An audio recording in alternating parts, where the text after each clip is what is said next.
On February 22nd at the Gaylord National Hotel and Convention Center outside Washington, D.C., Fox News anchor Sean Hannity told the crowd that CNN had scripted a question for a Parkland, Florida student to ask at a February 21st town hall on gun violence. Hannity was hosting his Fox News show live at the 2018 Conservative Political Action Conference.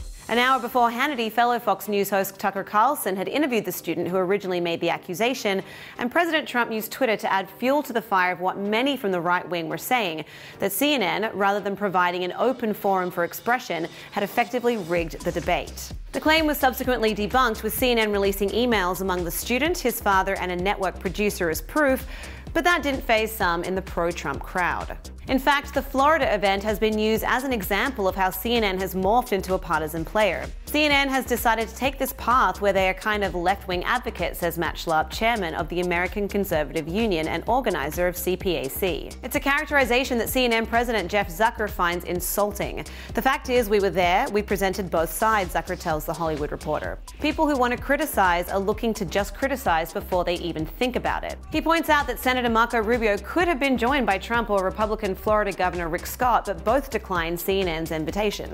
From a ratings perspective, Zucker's town hall was a big hit, winning its time slot with 2.9 million viewers. I think it was a really important milestone in this conversation because for one of the few times, people who have different points of view were together, says Zucker. Nothing will ever change if we don't start talking to one another. The ambitious and timely CNN event was conceived as an opportunity for students and parents to share their grief rather than as a crossfire-style debate on gun policy, yet was still subjected to heightened scrutiny and cries of advocacy journalism. People even view grief through a partisan lens, says Jake Tapper, who moderated the town hall. Tapper accepts legitimate critiques and rejects complaints that, he says, emanate from the cottage industry of people who criticize CNN no matter what we do. Perhaps not helping CNN's image, the town hall also sparked renewed activism among liberals pushing for gun control, especially in Hollywood. Parks and Recreation creator Michael Schur and showrunner Shonda Rhimes joined the chorus of anti-NRA sentiment on Twitter, and NBC's Blacklist star Megan Boone declared that her character no longer will carry assault weapons. That activism and CNN's perceived role in it now ends up fueling the conservative media position that these events are simply sensationalism for ratings.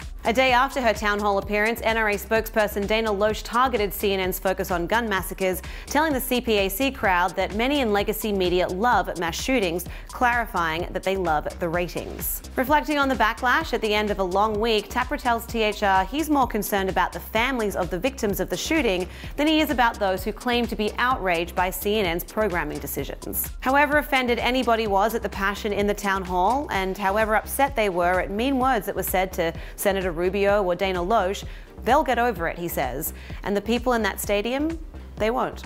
To read more on this story, head to THR.com. For The Hollywood Reporter News, I'm Lindsay Rodriguez.